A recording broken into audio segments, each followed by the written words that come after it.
Greetings, fellow Trekkies and Trekkers. While I look at Star Trek Deep Space Nine Season 4, now continues on with Little Green Men. A crowd is gathered at Quark's. Rom tells the assembled crowd that Nog will soon be heading off to Starfleet Academy and, as is Frankie tradition, is selling off his childhood possessions to raise capital. Rom encourages everyone to show their support and kicks off the auction by volunteering to buy Nog's pajamas, which Nog says will cost him 3 strips of gold-pressed latinum. Rom, in typical Frankie fashion, haggles his way down to 2. Nog accepts and encourages his crowd to buy their own keepsakes. Worf stands off to one side and is approached by Miles O'Brien, who is surprised to see him there. Worf explains it was a personal request of Captain Sisko's and says he seems to have taken some interest in the boy. The chief tells him that Sisko had sponsored Nog's application to the Academy. Worf says it just doesn't seem right. A Frankie at the Academy. The chief comments that not so long ago, someone would have said the same about a Klingon attending the Academy. Sisko comes up behind them and tells them to buy something before it's all gone. Despite his annoyance, Worf is quickly impressed with Nog's 2 sharpener and, after trying it, and buys it to Nog's surprise. Quark walks into the bar and, looking irritated, walks over to Rom. Rom is surprised to see Quark and tells him that if he hurries, there may still be some choice items left to buy. Quark tells him he's not there for the sale. Nog has no place going off to the Academy, and Quark won't have any part of it. Quark tells Rom to come with him. The sale is over, as far as Rom is concerned. The brother's cousin Gale has finally made good on a 10-year-old promise and has finally bought Quark a ship. Knowing Gala, it is probably defective, so he wants Rom to check it out thoroughly. Upon inspection, Worf finds the ship is in perfect shape, but Quark feels they need to take on a shakedown cruise. Rom suggests Earth, and Quark says it is a wonderful idea. Rom runs off to tell Nog, and Quark says to himself that it will be a profitable trip. All I ask is a tall ship, and a load of contraband to fill it with. Quark grins while he sits in the ship's command chair. Quark makes arrangements with Lamorne to watch the bar while he's gone, and tells him to keep a close eye on Odo. Odo tells Quark Morn is a good choice, as long as he doesn't drink up all of the profits. Odo comments that it is nice of Quark to take Nog to Earth. Quark remarks that he's a generous person. Jake and Nog are at their usual spot on the upper level of the promenade when Julian Bashir and the chief walk up. They present Nog with a pack containing all of Earth's customs, geography, history, everything he'll need to know to get by on Earth. Nog looks at them in surprise and asks if he'll tell him all he needs to know about attracting human females. They chuckle and say, well, maybe not everything. Nog says his goodbyes to Bashir and the chief, and Jake offers to walk him to the airlock. He turns around one last time to look at the spot where he and Jake used to spend all their time hanging out on the promenade. Jake says, that was a good spot. Nog replies, the best. Jake walks his friend to the airlock. In Ops, Dax tells Sisko and Kira and Reese that the Frankie shuttle Quark's treasure has just departed. Kira says she wouldn't want to be stuck on that shuttle with 3 of them all the way to Earth. Sisko says he's just worried that no one warned Earth they were coming. On the shuttle, Quark complains that the trip is taking too long, but Rom says not to worry. He knows that Kimmel's site is unstable, but another day or 2 won't make any difference. Quark feigns ignorance. Rom knows all about the shipment of Kimmel's site Quark is smuggling, and how dangerous and profitable it is, especially if they make a side trip to Orion on the way back from Earth. Quark asks when he got so smart. Rom tells him he's always been smart, he just lacks self-confidence. He says he could be convinced to forget what he knows for 20% of the profits. Quark rolls his eyes and asks Nog if he wants a cut too. Nog says as a Starfleet cadet, he's sworn to report any violation of Federation law to superiors, but hasn't been sworn in yet. He says he'll take 10%. Quark agrees and tells Rom to push the shuttle faster. As they approach Earth, Nog comes into the crew quarters and, reading his pad about the Bell riots, asks if his father if the picture of Gabriel Bell looks a lot like Sisko. Quark comments that all humans look alike, then tells Rom to take the ship out of Worf, but Rom says he's not responding. The command sequencer has been disabled. Gyla found a way to sabotage the ship that Rom couldn't normally detect, and he can't shut it down. Rom says that they fled the cargo hold with plasma. His reaction with the chemosite should allow him to shut down the warp core, forcing them back into normal space. Quark says he's a genius. Rom asks if he really thinks so. Quark replies he has no idea. He doesn't understand a word he just said, but to do it anyway. Rom thinks he get close enough to Earth to make an emergency landing. The ship streaks through space at high warp and disappears. Quark wakes up and sits bolt upright, covered by a white sheet. He looks around and sees Rom and Nog lying next to him in what appears to be a dark laboratory. They both appear to be dead. Outside the lab, a human male dressed in 1940s U.S. Army officer uniform picks up an old-fashioned phone and tells the party on the other end to contact Lieutenant General Denning. One of the Martians is awake. A calendar is hanging on the wall, a pen-up calendar featuring Rita Hayworth, set to July 1947. A military base, 1947. One man in a suit, a doctor, and several men and women in U.S. military uniforms stand on either side of a two-way mirror, watching Quark, Rom, and Nog interact with each other. They have the farmer who found the ship. They convinced the idiot in Roswell who told the local paper they captured a flying saucer to issue attraction. Turns out it was just a weather balloon. They're afraid that if word gets out that beings from the planet have landed on Earth, they'll create a nationwide panic. They're not telling anyone about the Martians until they know what they're up against. They turn on the speaker and hear the Ferengi speak in their native language. Quark walks over the door and tries to get it to open, but can't figure out how to use the doorknob. The humans watch this all with great interest. Inside the room, the Ferengi try to figure out where they are. They figure they must be on Earth, but they don't know where, except that it's not Starfleet Academy. Quark starts beating on the door, yelling at them to give him his ship back. The soldiers on the side of the door pull their guns. Thinking he's trying to escape. A female officer grabs the doctor's arm and tells him not to let the soldiers hurt Quark. He's just scared. He tells the general that they need to try and communicate with them. The general tells him the president agrees. That's why he's here. Back inside the room, Quark explained that Earth was a bad idea. He says it's all Nog's fault because he insisted on joining Starfleet. Rom defends Nog. Quark yells at Rom. Nog yells at Quark. Rom says that maybe they're all dead, and this is the divine treasury, the Ferengi version of heaven. Quark says that's not possible. The treasury is made of solid gold-pressed platinum.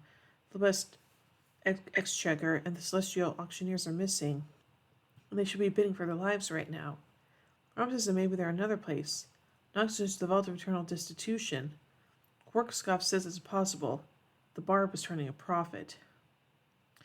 The door opens, and two armed military policemen enter the room, followed by the female nurse, one of the officers and the doctor. He tries to communicate with the Ferengi. They don't understand a word he says. Ron figures the universal translators must not be working. The other three start hitting their heads, trying to reset the translators. The humans think they must be some sort of greeting, and start hitting their heads in return. Quark looks at them in amazement. Rom says maybe the universal translators are broken too. Nog says they have universal translators. He recognizes the uniforms from the pad about Earth we sure gave him back on Deep Space Nine. The uniforms are from the 20th century, one of Earth's old nation states, Australia or something. They figure out they've traveled back in time almost 400 years. Rom asks if they don't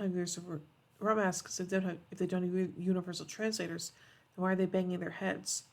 Quark hits his head, and the humans do it too. Quark repeats the action, and so do they. Quark figures out they are just mimicking the Ferengi. He says he's never realized primitive humans were so stupid.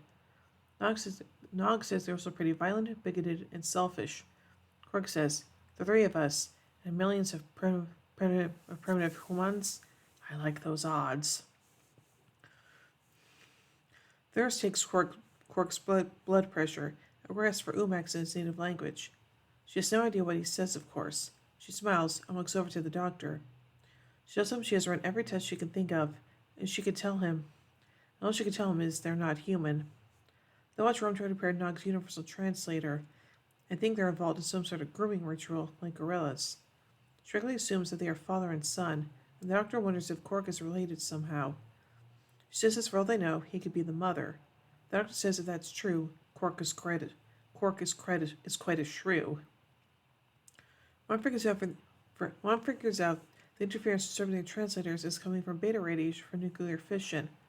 Quark tells him not to be an idiot. Fission doesn't happen within planetary atmospheres. Nog explains that here it does. In the 20th century, humans used crude fission reactors as weapons, calling them atom bombs. Quark can't believe how stupid the humans are for polluting their own planet. Quark tells Rom to hurry up and fix the translators. The sooner they start communicating with these savages, the better. Rom sees the female playing with a hairpin and points at it. The man figures out that Rom wants it, and she gives it to him. Rom takes the hairpin, jabs at Nog's ear, looking for the reset button on his translator. The humans recoil, thinking it must hurt.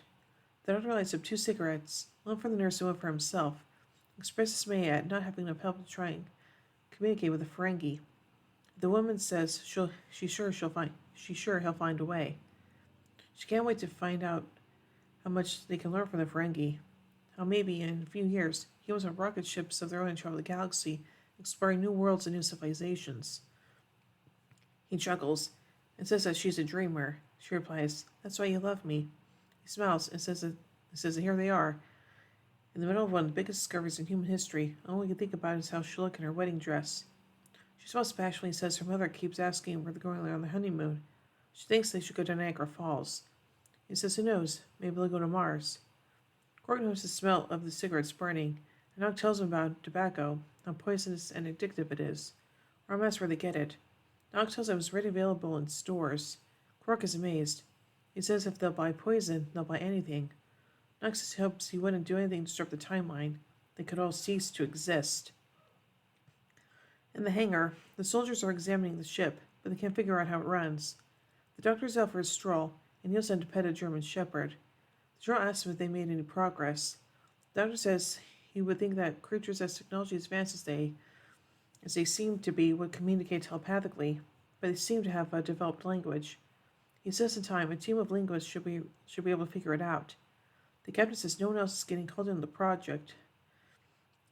The captain says no one is getting called in the project. There is already too many people who know about the Ferengi.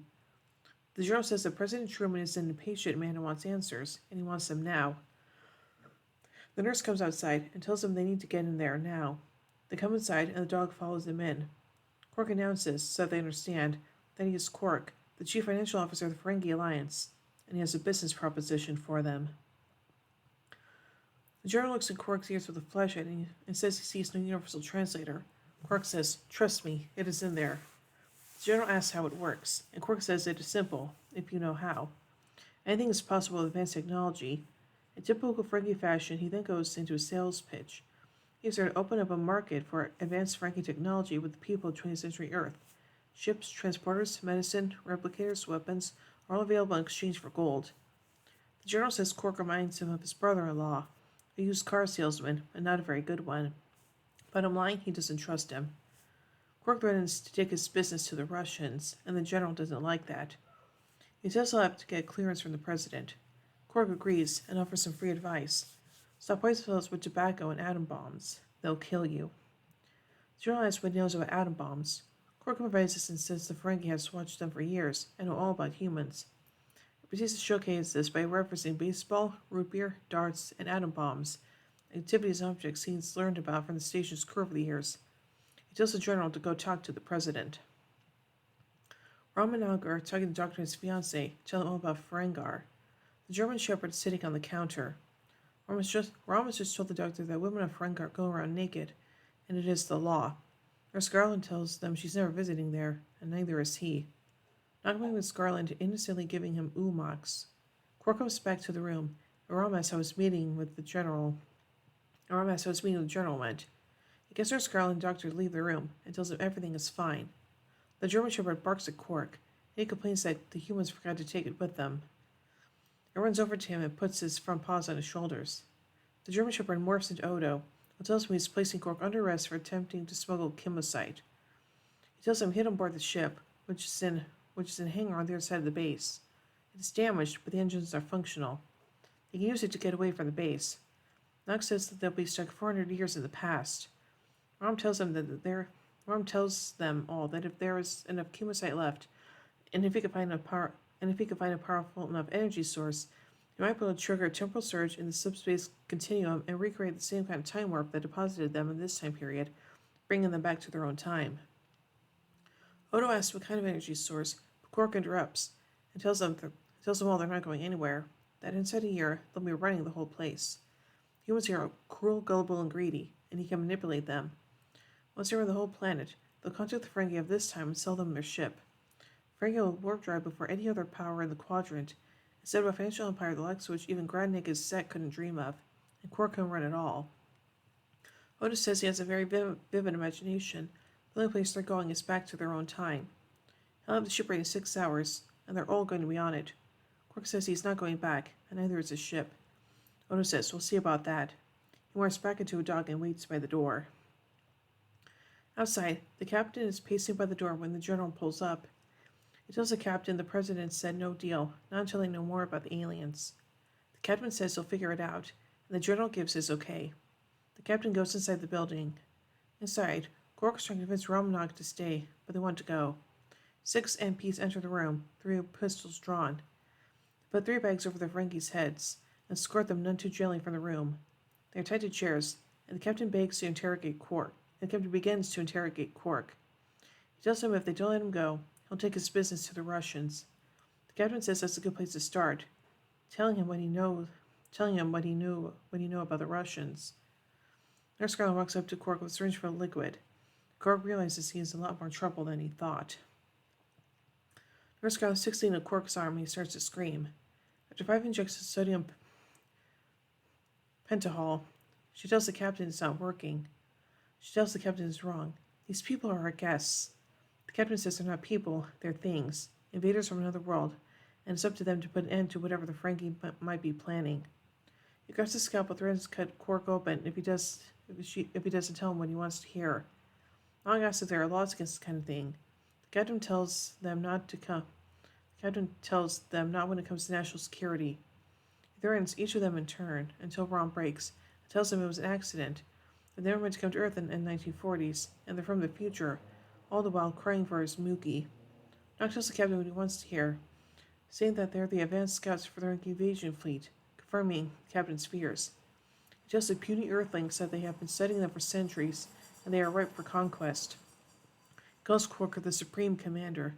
He tells the humans that 300 Marauder-class attack cruisers are orbiting the planet, preparing to attack. Quark tries to convince them they just want to sell them things, and the doctor says he doesn't believe the invasion story, while Rom is crying for his Mookie. Nog keeps up the invasion story, telling them that when the appointed hour arrives, the ship's decloak and begin transporting Klingon shock troops directly to the landing zone, killing all the males and taking the females to mate with. The captain asks where the landing zone is. Nog will show him on the map if he unties him.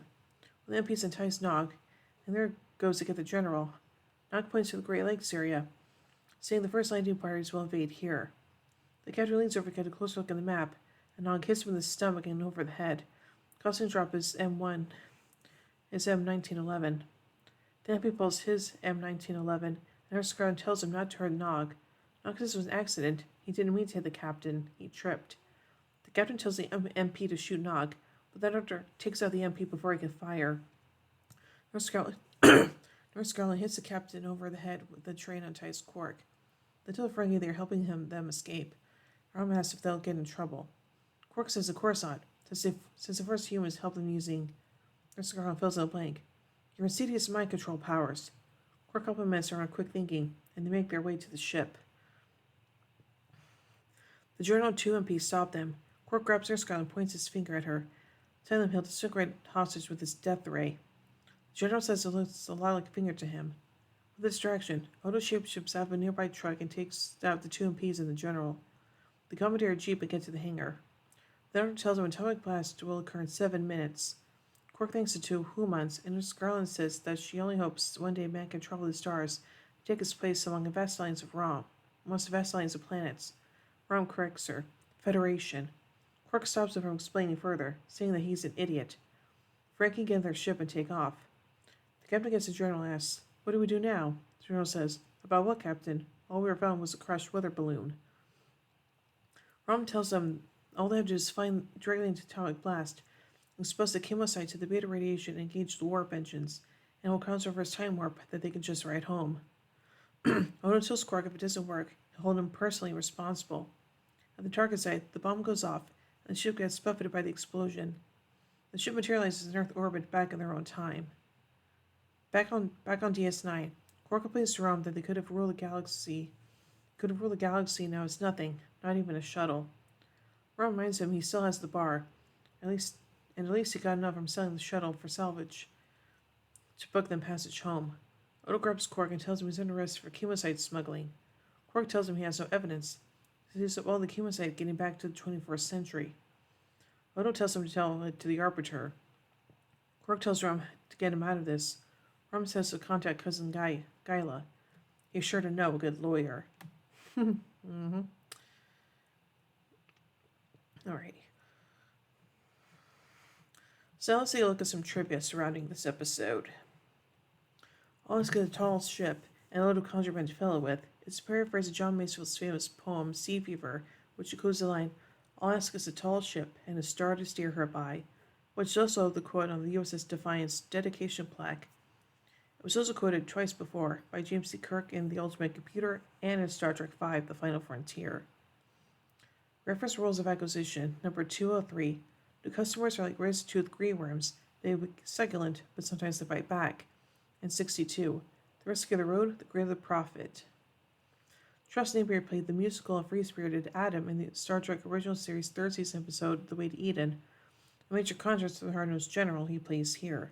5 years after this episode, Truss Napier appeared in the Roswell episode Summer 47, in which his character as a young man, which are flashbacks by Brendan Fair, was an Army officer who had witnessed the 1947 Roswell incident. The calendar on the wall on one of the basis rooms has a cheesecake illustration captioned, My Love Has Wings, a reference to the Nightingale Woman, which was recited in the original series episode Where No Man Has Gone Before. The poem was originally written by Gene Roddenberry while working as an airplane pilot. In this episode, Frankie do not always use their traditional mispronunciation of human as human. Knock knows that Gabriel Bell from the Bell Race looks a lot like Captain Sisko, reversing the events of past tense parts 1 and 2.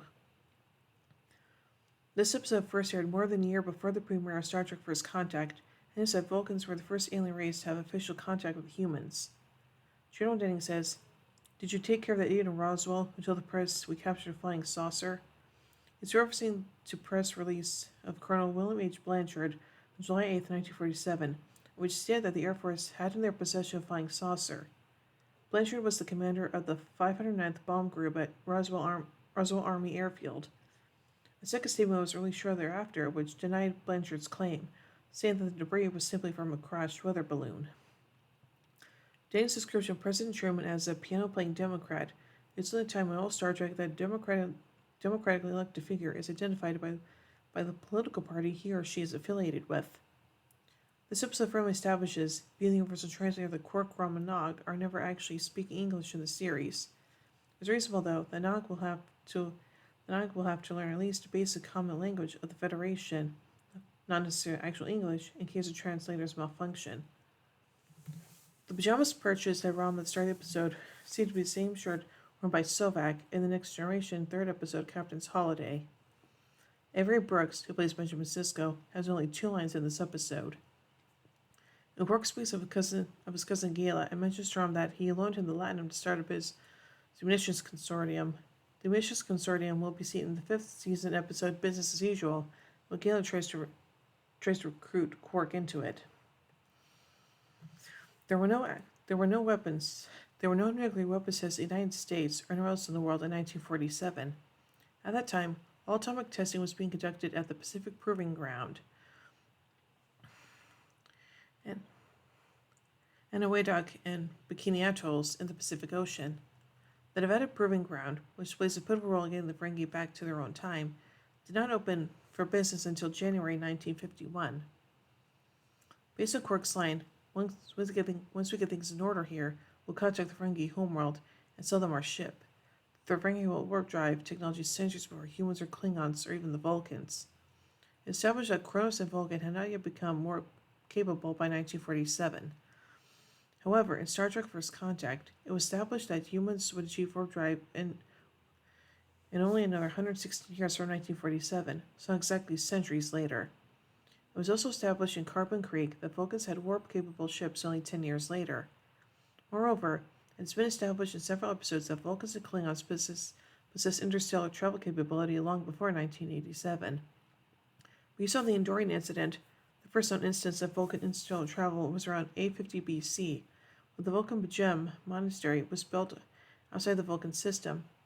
According to Rifle Air, the Klingon monastery in the star system with the planet Boreth was built shortly after the death of Kahless. According to the Star Trek Voyager 3rd season episode Day of Honor, Kahless lived in the 9th century. It has, however, not been established what propulsive technology was used for interstellar travel on these early voyages.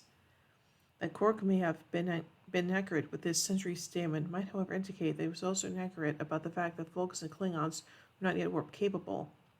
He will presumably know approximately when his people acquired warp drive, but might know little about Klingon history. Nevertheless, there are two suggestions that Ken and the Quark may be wrong. The first lies in Soval's statement in the Forge that it took my people nearly 1,500 years to rebuild our world and to travel the stars. You humans did the same less than a century. Since humans didn't travel to the stars until they invented warp drive, if Vulcans did the same in 1,500 years from the time of Surak, that would mean they developed warp drive in the mid-19th century. The second suggestion comes from First Flight, where they say that it took Vulcan 100 years after the invention of warp drive to break the warp 2 barrier. Continuing from 1947 or later, this implied that Vulcans became warp 2 capable in the mid-21st century, i.e., around the same time as humans became warp capable. Ronald D. Moore speculated that the Vulcans did not have warp drive, but possibly a variant of the contained singularity used by the Romulans. There might have been a much more dangerous and inefficient technology, which was quickly abandoned by most of the galaxy when Cochrane's system was introduced. But that's all just speculation. So overall, I think this episode is kind of interesting and funny and unique a little bit. And of course, as you all know, I am a sucker for good time travel stories, so there you go. But yeah. So overall, I give Little Green Men 4 warp cores out of 5. Anyway, tune in bed as we take a look at the next episode, The Sword of Kahless. So, until then, live long and prosper, everybody.